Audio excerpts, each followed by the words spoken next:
dinner around the kitchen table. Boy, that can stir some serious emotions. Sometimes it reminds us of life past, and sometimes it gives us hope of life in the future with our current families. Our guest today is world-renowned chef John Folse. He has mastered the art of what it means to be around a kitchen table. It's not only about the food, it's about the family, it's about the conversation. And you may notice we're here at his location where he has events every weekend, marriages and wonderful life events. It's White Oak Gardens and Estates, and he's been so gracious to allow us to film our season here. So we say thank you to him. But we want you to know something about him you may not know. He is from a big family, and he didn't wake up a very successful chef. His family endured crisis, and God came in the midst of their crisis and showed himself in such a way that John's not just a chef. He's a chef talking about his faith every day with a grateful heart to God. So don't miss this amazing story about how God intersected in his life and did a miracle in front of their eyes.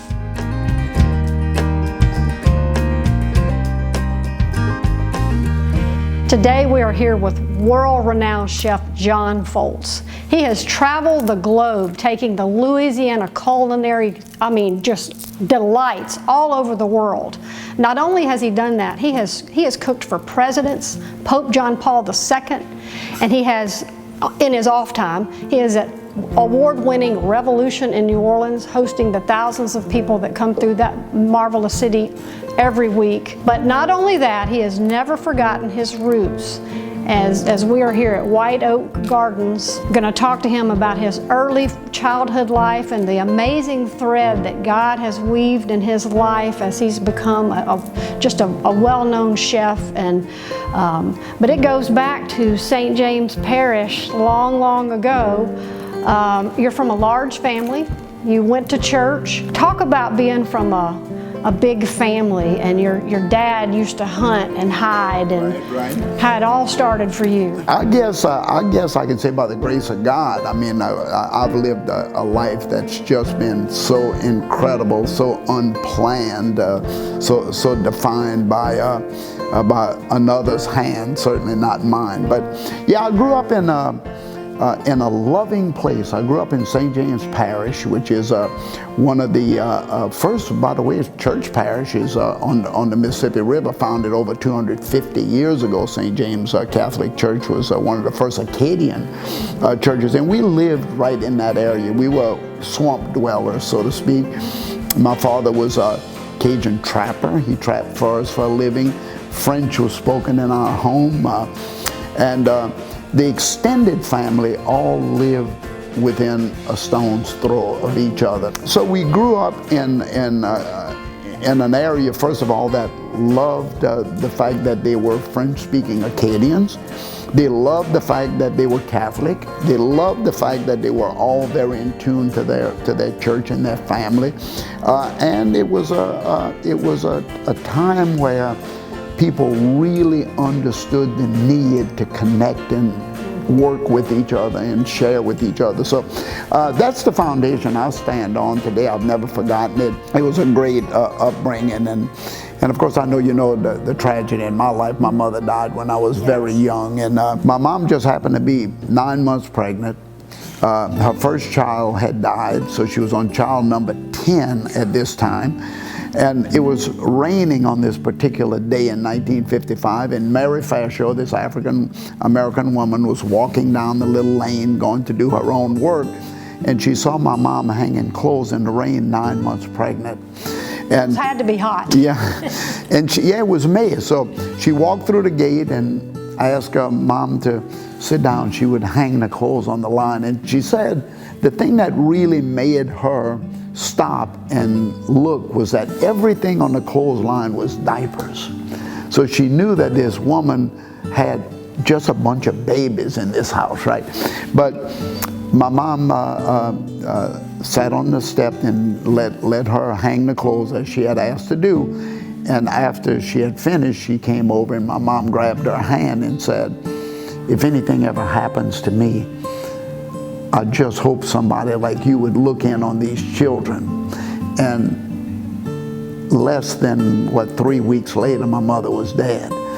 And Mary actually came and knocked on our door 2 weeks after we buried my mother to say, I'm here to fulfill a promise I made, to look in on these children. And my dad was shocked by the fact that he had no idea. He had no idea. This was a message between two mothers. This was a message between Mary, who had 6 children of her own, and my mom, who had 8 and the 2 that died. And of course my mother died with the baby, the breech. And Mary was with us for 25 years. She was the mother we knew. She was the mother who reared us. She was the mother who taught me how to cook.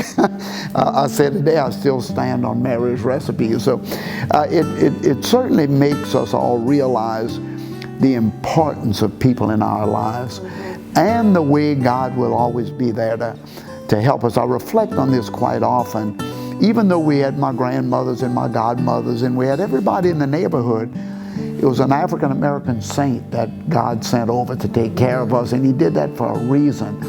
And when I reflect on my life, I realize that it was Mary's upbringing and management of us as a family, as an African American woman who was raising her children and us, that it taught me diversity. It taught me the uniqueness of our area. It taught me about the specialty of our food. It taught me about how important faith was, because Mary was a black Catholic, which in those days most of the African Americans were Baptists. So it makes me realize just how God intertwines his life in our lives and puts things in place that makes things happen for us, that gives us a story to tell. Well, and you think about what your family was going through. How is the role of your father so important? Because I think fathers are so critical. So he's sitting here, he's got all these kids, and she walks in and helps.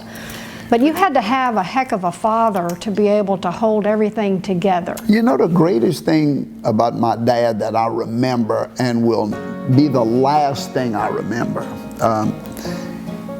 is the day we got back from the graveyard with burying Mom. And Dad, I'll never forget, was laying on the bed. He had an ice pack on his head, and here was all these 8 children, the twins 2 years old. And we're in there, and my grandmother's in the house as well. We just got back from the graveyard, and Dad, I'll never forget, he kind of sat up in the bed and he kind of said, come here. And he says, don't y'all worry, we're all gonna stay together as a family. Now, I was only 8 years old, but I knew what that meant, because in those days, if a mother died and the dad took over the family, you spread the kids out to the godmothers and the godfathers. That was so important. And children, even so young, realize what's going on. Don't ever think they don't, because even today, at 70-something years old, I still remember that day. And my sister Ruth saying, Dad, who's going to say the rosary tonight? And it reminds me about how early faith is instilled in a child. You don't wait for a child to be 18 years old to decide if they're going to have faith. You instill faith. That's what God put us here for. I tell people all over the world that particular part of the story, because so often today, parents are allowing children to make decisions in faith when they forget that our baptismal rite demands that we set our children on the right path. You talk about the power of community. Let's go to the flood. You didn't flood, but you almost did. And you sat here and you began to cook. You went to what you know you can do to serve your community. You started cooking. What happened after you started cooking? Yeah, you know, that was a devastating time in Louisiana, and like I say, God spared my house by a quarter of an inch, but the whole area was devastated, and the only thing we could do is cook. And I was lucky enough to have a food manufacturing plant in Donaldsonville that was able to cook hundreds of thousands of pounds of food. It's my biggest business. And at that time, I realized that we could not cook without people. We needed our staff, and most of my staff is African American in the Donaldsonville area.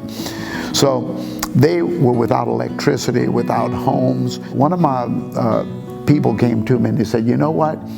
We're going to need to set up a dormitory here for our staff. They have children, they have babies. And I said, well, how are we going to do that? And one of my girls, Michelle York, said, let me handle that. And we turned part of our plant into a daycare center. They needed us, and we desperately needed them. We fed thousands upon thousands of people because we had the ability to do it. Companies from all over America started to ship food into us free of charge and said, just cook and give it away. Everybody cared about one another Absolutely. equally. Didn't care what religion you were, what race you were, didn't know what your politics were, nobody could care less. In time of need, it was a great reminder to me personally that it's in these devastating times that really God reaches out and pulls us all together. Well, when you take an environment like that and then you're visiting with Pope John Paul II or you're with a president, what have you learned about just the heart of people in general? We're all needed, you know, we're all needed in many, many different ways. I'm fortunate to have cooked for 4 presidents of the United States. I've had the greatest gift that God gave me to meet Pope John Paul at Castel Gandolfo, at his residence, and have Mass with him. And I asked myself the question, you know, how did you get here? How in the world did you get here? I'll never forget being in Russia, opening the first American restaurant in the Soviet Union, and my interpreter, a woman, a young woman, walking with me through the streets of Moscow, reached over and grabbed my arm, and she says, Chef, when you come back to open your restaurant, would you bring me a Bible? And I said, a Bible? She said, it's very dangerous. It's very dangerous. I said, sure, I'll bring you a Bible. And I did. Didn't think much about it again. Until about 10 or 15 years later, again, I'm in my bed, because I wake up very early, and I just sit up when I realized that God had just shook me up for a reason. He reminded me, you didn't go to Russia to feed President Reagan and meet Mikhail Gorbachev and the first American chef to cook in the Soviet Union, and that's the gift I gave you for delivering a Bible to one of my people. Heaven's opened up at the perfect time to allow you to understand why we're here, why these gifts were given to us, what do we do with them, how do we pay back the gifts that God has given us. And it's amazing, it's absolutely amazing that once you come to understand that everything is guided by that, it's just a different life that you're going to lead from that point on. And that's the way I feel about my life today. Let's talk about the importance of the family around a table, no matter what the family is. It could be a single mom, it could be a huge family like you came from. The family, how important is it to get together and share a meal in today's busy world? Well, it's the greatest loss that we have on this earth today, the greatest single loss that we can attribute most of the issues, and that's the loss of family around the table. Saying grace before meals, listening to mom and dad with their instruction, mom and dad listening to the daughter or the son sitting at the table, grieving about being picked on at school and explaining to them how you handle that. We've lost the family table. We've lost the family meal. Jesus really tried to show us the importance of it at the Last Supper. You know, not only did he set the Last Supper table up, but there was a reason for it. There was instruction given for the world to exist on from that point on. There's so much that happens independently when people sit around the table, begin with a grace before meals, join hands, and it shows love to the children as well.